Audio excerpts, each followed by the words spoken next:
Ladies and gentlemen, welcome to this Warlords of Draenor dungeon guide. And in this video, we're going to be taking a look at one of the new 5-man dungeons that became available with Warlords of Draenor, and this is the Everbloom.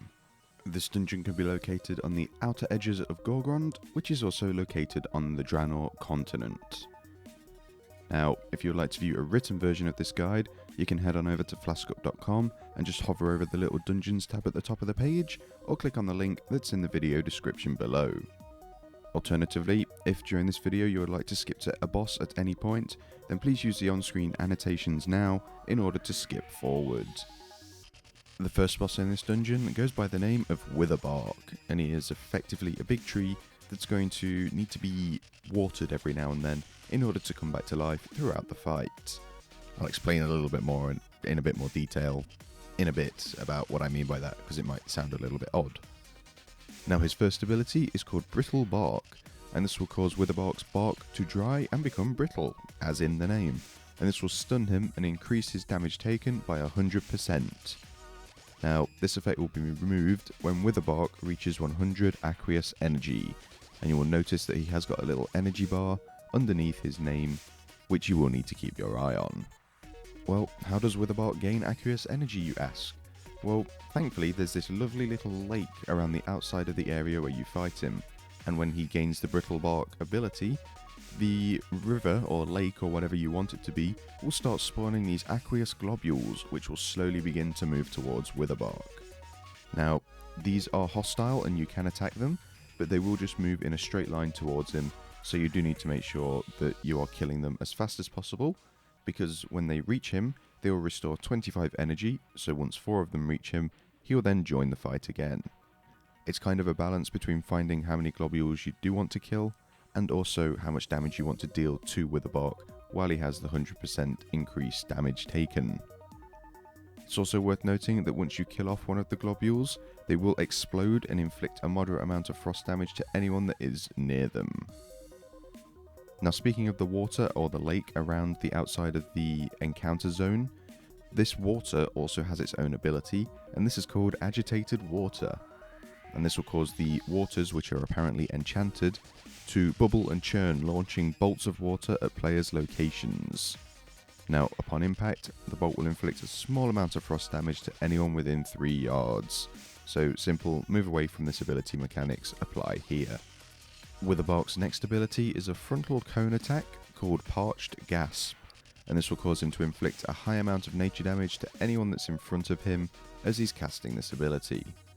Obviously, your tanks want to face him away from the party during this time, and people in general want to make sure that they aren't standing anywhere near him. And his final ability goes by the name of Unchecked Growth, and this will cause him to spawn a little viney growth that will move towards a player. And when it reaches that player, the growth will erupt and emit lovely poisonous vapours which will inflict moderate amounts of nature damage every 1 second to people in the area. This is an ability that you simply need to move away from, and it will leave a little patch on the ground that you need to not stand in. It's quite simple, really. And it's worth noting that on the heroic mode version of this encounter, Witherbark will continue to cast Unchecked Growth even when he has been affected by Brittle Bark and is stunned. Now, something you do need to be aware of is that if one of the aqueous globules will move over the unchecked growth patch on the ground, then the unchecked growth will uproot itself and begin to attack players. So if this does happen, your tank will simply need to pick up the adds that spawn, and then take them under the boss and cleave/kill them off as and when possible. The second boss in this dungeon goes by the name of the Ancient Protectors, and being plural, this is clearly a council style fight that you're going to have to deal with, where each of the 3 bosses have got their own sets of abilities and their own health pools. Now, before we get into this guide, it's worth noting that on the heroic mode version of this encounter, all 3 of the protectors will gain an ability called Shaper's Fortitude, which means that when one of their abilities is interrupted, they will gain immunity to all crowd control and interrupting effects for 8 seconds. Remember, that is on the heroic mode version of this fight only. The first of these 3 bosses you're going to be dealing with goes by the name of Life Warden Gola, and this is your kind of healer council member that's going to be a pain in your backside. Their first ability is called Water Bolt, and this will cause the Life Warden to simply blast a random player with water inflicting a moderate amount of nature damage. It's worth noting this ability is interruptible, but you don't want to interrupt it on the heroic mode version of this fight, as you want to save that for another ability she's going to cast. On normal mode, interrupt this as much as you freely can in order to reduce the overall party damage. Her second ability is Revitalizing Waters, and this will simply cause her to heal an ally for 25% of their maximum health. This ability is also interruptible, and on heroic mode this is what you should be saving your interrupts for, because she casts this on a fairly regular basis, so if you interrupt one of her other abilities, she will gain immunity for 8 seconds and has a chance to cast the Revitalizing Waters. Clearly you don't want that to go off, as it's a 25% heal, which would prolong the fight. And her third and final ability is called Rapid Tides, and would you guess, this is another interruptible spell. This will cause her to empower one of the allies, removing cooldowns from all of their abilities, but this is also a magic effect, so it can be removed from them when it does get placed on them. Again, on heroic mode, it's interruptible. You probably don't want to go for the interrupt, you want to go for the dispel instead, because you want to be saving your interrupts for the heal. We recommend that you target the Life Warden Gola as the first primary target for this fight, in order to bring her down and no longer have to deal with interrupting 50,000 different abilities. The second protector goes by the name of Earthshaper Telu, and again he's got 3 abilities, all of which are interruptible, and on heroic and normal you can choose which one you want to interrupt, because none of them specifically do anything too impactful on the fight. His first ability is called Nature's Wrath, and this will cause him to blast a random player, inflicting a moderate amount of nature damage. His second ability is Bramble Patch, and this will cause him to conjure a patch of brambles underneath a random player for 45 seconds, and these brambles will inflict nature damage every 1 second and slow your movement speed by 55%. Standard do not stand in the bad stuff that's on the ground mechanics do apply here, so if you do get a bramble patch underneath you, simply move away from it. And his third ability is called Briar Skin, and this will cause him to protect an ally with briars for 8 seconds. This effect will reduce all damage taken by 75% and also inflict a moderate amount of nature damage to anyone that does attack the ally when this is on them. Now this spell should be the one that you're trying to interrupt as much as possible, but it's worth noting that it's also dispellable, so you need to keep an eye on the protectors for when they do gain the Briar Skin buff. And the third and final protector goes by the name of Dulhu, and again he's got his own set of abilities, none of which are interruptible. His first ability is called Noxious Eruption, and this will cause him to simply erupt, inflicting a moderate amount of nature damage to anyone that's within 10 yards, and also knocking them back. Simply don't be standing near him when he casts this ability, which obviously is going to be a bit of a pain in the backside for melee players, but range shouldn't be near him anyway. His next ability is Rending Charge, and this will cause him to charge at a random player, wounding them, and this will inflict a small amount of physical damage every second for 15 seconds. So it's kind of like a small dot/bleed effect that's going to be placed on a player that gets charged that you're simply going to have to heal through. And his third and final ability is called Grasping Vine, and this will cause him to wrap a random player in vines, pulling them towards him and slashing at them. Now, the slash ability will deal a high amount of physical damage to anyone that's in front of him and within 8 yards. So when he does begin to cast slash, you simply need to move away from him as fast as you possibly can. All in all, this fight's pretty simple. You just want to make sure you're bringing down the healer first, and then you can decide between the other two which one you want to kill off. The third boss in this dungeon goes by the name of Archmage Sol, and she is going to use the powers of Fire, Frost and Arcane in order to try and bring you down. Now during this encounter, the main ability you're going to have to be aware of goes by the name of Parasitic Growth, and this will cause the spores inside of Archmage Sol's brain in order to try and take further control of her, and if successful, Archmage Sol's casting speed and damage dealt will get increased by 50%. Now it's worth noting that this ability is interruptible, and you should look to interrupt it as many times as you can throughout the fight, otherwise the damage will become too much. Now on the heroic mode version of this encounter, when Archmage Sol switches magic schools, so from Fire to Frost, Frost to Arcane, etc., the lingering effects from her prior school will still remain, and I'll speak about that in a moment. Now, every time you also interrupt parasitic growth on heroic mode, you will also spawn a spore image, and this will stay there and it will use basic magic spells that Archmage Sol has in order to try and bring down players. Now, this spore image will also target random enemies, so there's no way in kind of specifying which ones they go for. The two abilities that the spores are going to have are Fireball and Frostbolt, and they both simply deal moderate amounts of damage to players, but it is worth noting that these abilities are also interruptible, so if you want to set up an interrupt rotation for the spore image, while also making sure you take care of the parasitic growth on Archmage Sol, that's probably going to be the best way to deal with this boss on heroic mode. It's also worth noting she has another ability called Parasitic Injection, so every time Archmage Sol changes her magical school, they will be injected with parasites because she really loves parasites for some reason, and gain a stack of Parasitic Injection. Now, this will increase the damage that she deals by 25%, and this is a stacking ability, so every time you interrupt her and she's changing schools, she'll gain a stack of the injection. So now let's take a look at the 3 different schools of magic and the abilities you're going to have to deal with there. The first school is Fire Magic, and her first ability is called Fireball, which will cause her to simply cast a fireball at a random target, dealing fire damage. Now, this ability is interruptible, and when interrupted, it will cause her to change magic specialization to either Frost or Arcane. She also has another ability under Fire Magic called Firebloom, which will cause her to spawn little Firebloom seeds in the area that you fight her, and she will then detonate these. And when they do detonate, they will create a rapidly expanding ring of fire that will inflict fire damage to anyone that gets hit by it or fails to jump over it. You simply need to jump over this ability or outrange it by running away from it in order to not take damage. Her next magic school is Frost Magic, and again she's got 2 abilities here that you're going to have to deal with. The first ability is called Frostbolt, and again this is going to simply cause her to hurl a bolt of frost at a target, inflicting frost damage.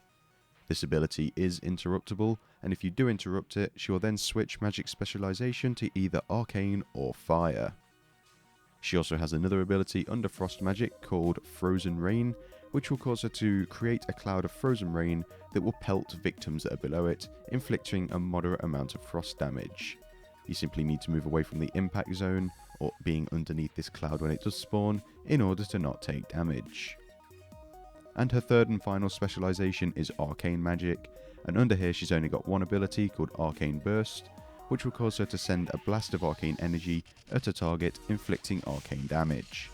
Again, this ability is interruptible, and if interrupted, you will get her to change to either Frost or Fire specialization. Now, there's no kind of method or easier way of doing this fight.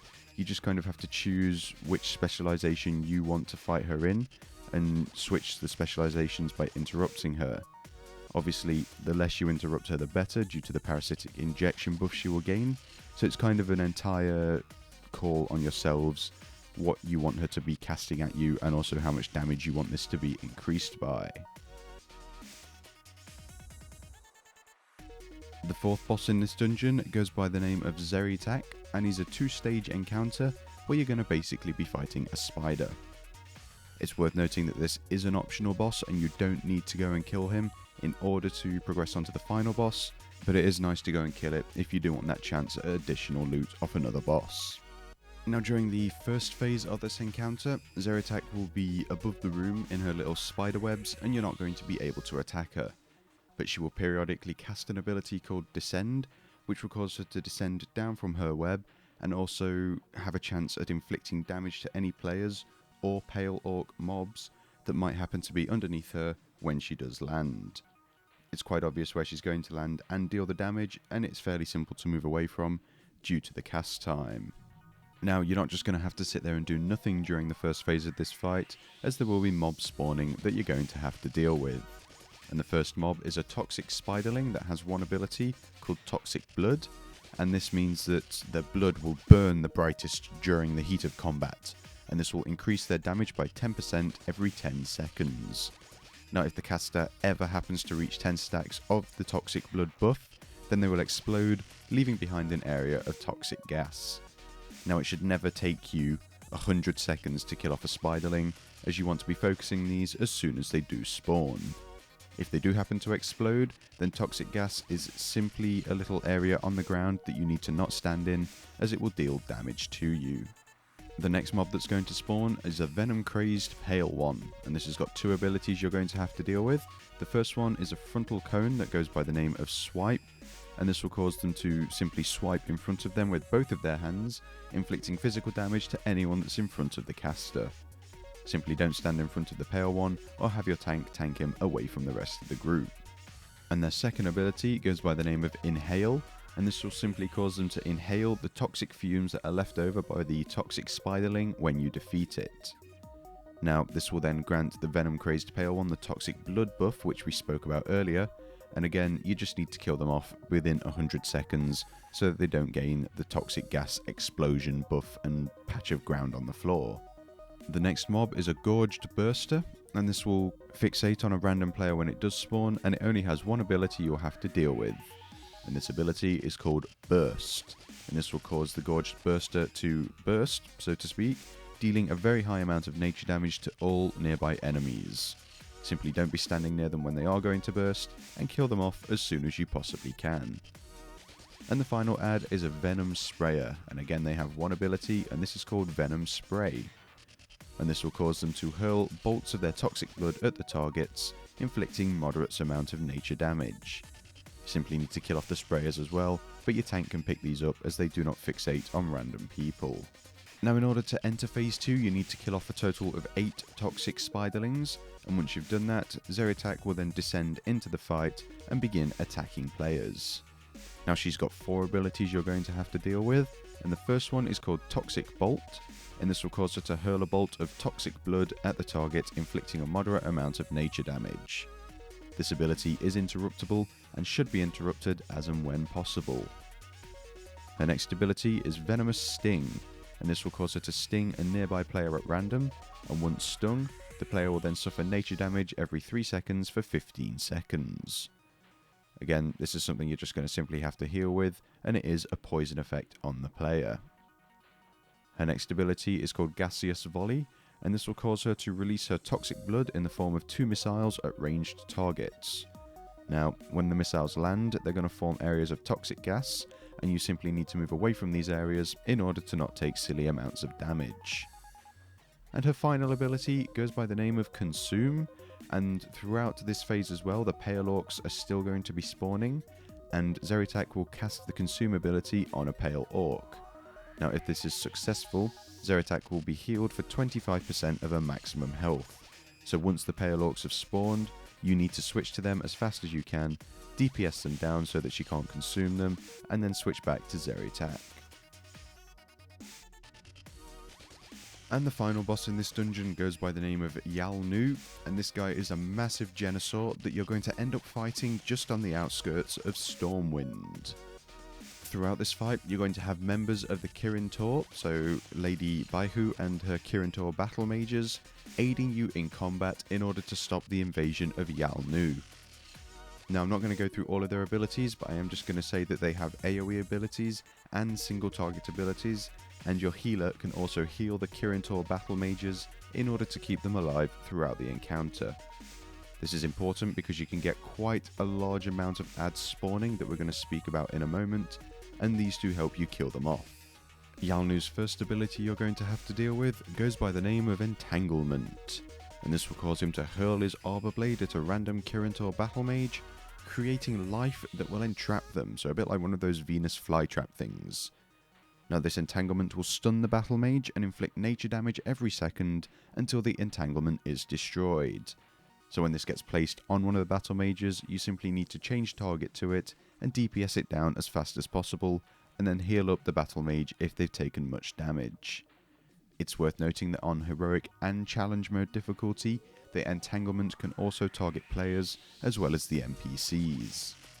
Yalnu's next ability goes by the name of Colossal Blow, and this will cause him to rear back and then slam the ground in front of him, inflicting a very high amount of physical damage to anyone that's there, and also stunning them for 5 seconds. Now, this effect will also inflict a moderate amount of damage to everyone that's in the party. This is a frontal cone ability, and it's very easy to see the animation and the impact zone for this, so simply move away from being in front of Yalnu when he casts Colossal Blow. His next ability goes by the name of Genesis, and this will cause him to create a field of sproutlings and begin to cast the Genesis ability for 15 seconds. Once the cast is complete, any sproutlings that have not been trampled on will grow into feral lashes.